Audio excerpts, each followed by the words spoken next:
This is my second video covering what happened in Grimgar after the anime ended, which means prepare for spoilers if you haven't watched my previous video.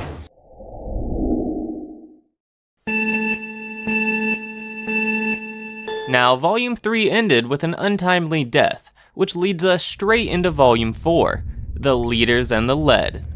This book kicks off by taking a look at how each member of the squad is dealing with their guilt/grief that came with Moguzo's death. Haru is agonizing over the fact that he voted in favor of the order. Yume is depressed and unable to get out of bed. Ranta is gorging himself at a restaurant he and Moguzo frequently attended. Shiho is stuck in a state of total numbness, and then there's Mary, which is a little more complicated.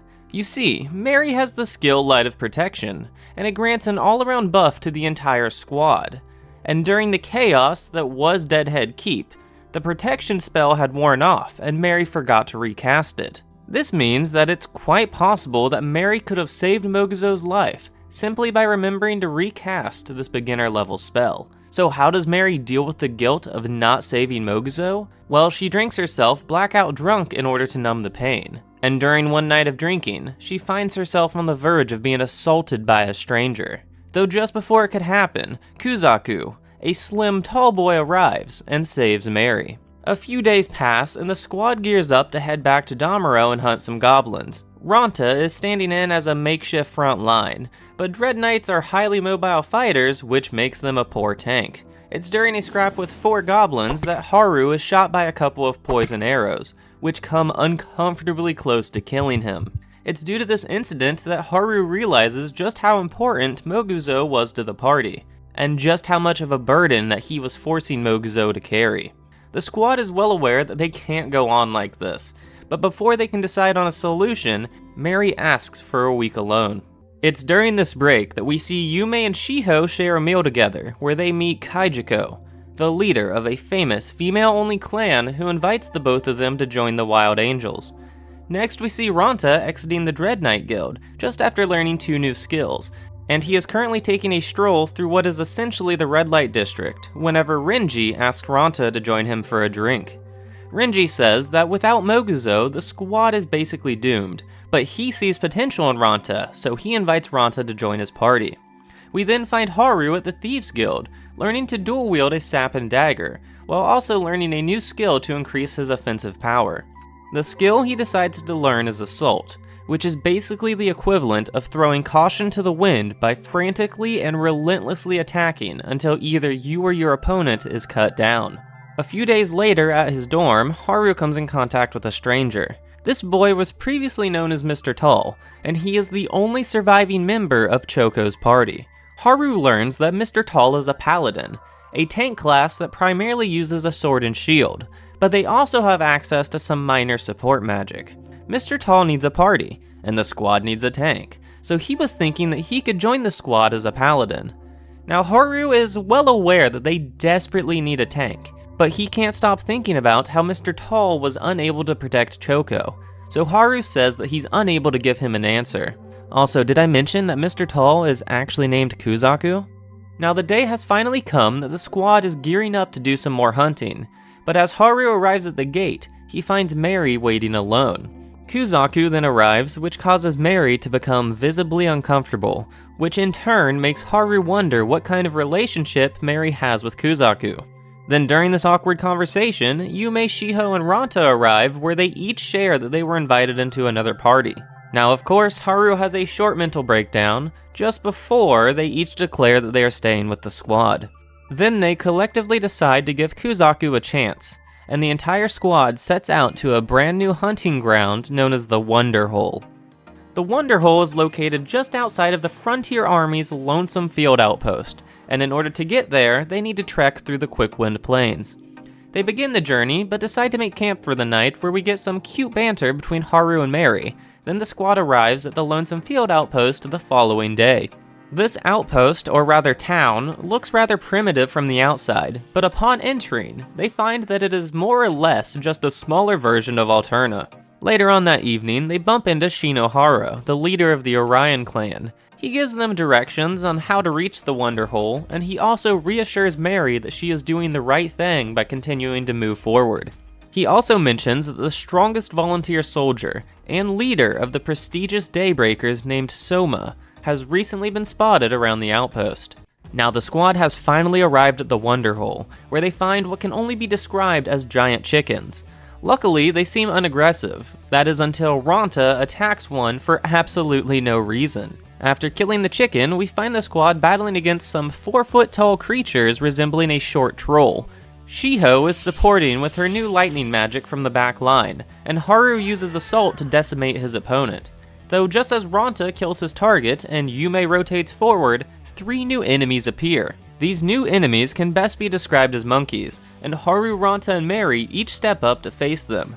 Kuzaku finally kills his first target with the help of Yume, and at the same time, 10 new enemies appear, and they look like starved children with jet black skin. These children quickly kill a monkey, causing the other 2 monkeys to retreat. These kids then begin chasing Ronta, which allows Shiho to blast them with her lightning magic. Kuzaku blocks the kids' path while Haru and Ronta charge forward. This battle continued on for a bit as a chaotic mess, but it resulted in our squad retreating back to the outpost. The next day, the squad enters into the demi-human's domain where they once again encounter a group of mini-trolls. Then just like the day before, the monkeys arrive, followed by the childlike monsters. Haru orders everybody to protect Shiho as he goes on the offensive. Then just as the battle seemed manageable, 4 more kid things arrive, which Ronta proceeds to distract. It's around this time that Haru notices that another squad has arrived, but they show no sign of helping the obviously struggling newbies. The battle continues to grow more grim by the minute as more trolls and monkeys arrive, and Yume winds up being injured, causing Haru to use Assault as a last-ditch effort. To be blunt, it doesn't work, and Yume and Haru get knocked to the ground where they hold each other while preparing to die. Then with a single swing of the sword, the monkeys perish. The volunteers who were spectating this battle turn out to be the legendary Soma and his party. This party is unlike anything Haru has seen before. It has a paladin, a shaman, a sword dancer, a necromancer and his golem, and lastly Soma, who is technically a samurai. Then out of the blue, Soma randomly invites the squad to join the Daybreakers, and he explains that their goal is to invade the land of the undead. Haru accepts the invitation because why wouldn't you, and he is gifted a relic which is a black stone that works like a receiver to a one-way radio. He also mentions that they shouldn't progress too deeply into the Wonder Hole until they're able to kill an Ustral. We now find the squad inside the Wonder Hole fighting monsters that resemble giant ants. The squad has actually been fighting these creatures for 6 days now, so they are able to handle them quite well. Overall, it was a good day of hunting, but Kuzaku is still struggling to even hold his own, let alone protect anybody else.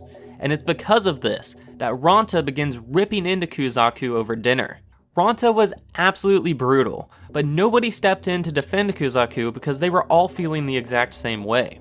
Then later on that night, Haru finds himself unable to sleep, so he goes for a walk outside, where he stumbles across Mary and Kuzaku alone together.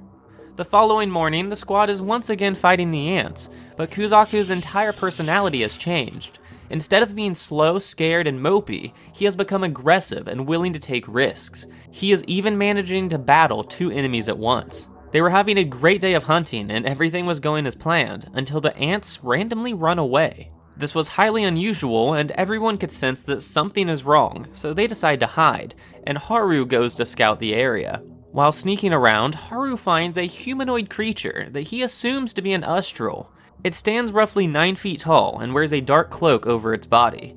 The Ustral walks completely silently, using its naginata as a cane, and it gives off an overwhelmingly powerful presence. Haru returns to the group where they make a plan to attack the Ustral. However, the plan quickly goes out the window as the Ustral is unbelievably fast and sends both Kuzaku and Ronta flying. Yume lands an arrow, accidentally aggroing the creature, while Ronta is sent flying again and Kuzaku is severely wounded. The girls are also cornered, so Haru jumps on the Ustral's back, allowing the girls to escape. Haru gets down as Ronta attacks once again, taking a direct hit this time. Or well, he would have if his demon Zodiac didn't push him out of the way. Shiho shocks the Ustral, which once again draws its attention. The girls begin to retreat as Yume is injured, and Haru helps Kuzaku get back on his feet, causing Ronta to use himself as a decoy, allowing everyone to hide in the demi-human tunnels. The problem is that Haru and the injured Kuzaku are on the opposite side from the girls, so Haru uses himself as bait this time and winds up in the same tunnel as Ranta. The Ustral stops and makes a weird noise, but as Haru crosses the tunnel, he witnesses the Ustral's arms extend, taking Ranta's left arm with it. The squad rushes out to save Ranta, and Haru knocks over the Ustral. Shiho roots and shocks as its arms retract this time. Kuzaku successfully blocks its path as it extends its arms once again. Haru gets in close, but it jumps and stomps on him. However, Ranta, Yume, and Shiho come to his rescue. The Ustral begins drop-kicking almost everyone, including the defenseless Shiho. Haru then sees the faint line of light, which leads him to land a hit on the Ustral's leg. After pulling its arms back once again, the Ustral charges down each of the boys. During this time, Mary uses Sacrament on Shiho to heal her, but only after resuscitating her via CPR. Look, this battle is only halfway over, but at this point, the Ustral begins showing signs of fatigue and the squad is able to whittle it down. I covered all of the noteworthy parts, but this is a 50-page long fight, so if you want to know the full thing, just gonna have to read it for yourself. Then the death of the Ustral does mark the end of Volume 4, but the squad does continue their journey through the Wonder Hole in Volume 5. So of course, if you want me to cover Volume 5, be sure to click all the doohickeys and comment down below to let me know. Shout out to my patron, and thanks for watching everyone. I hope to see you next time.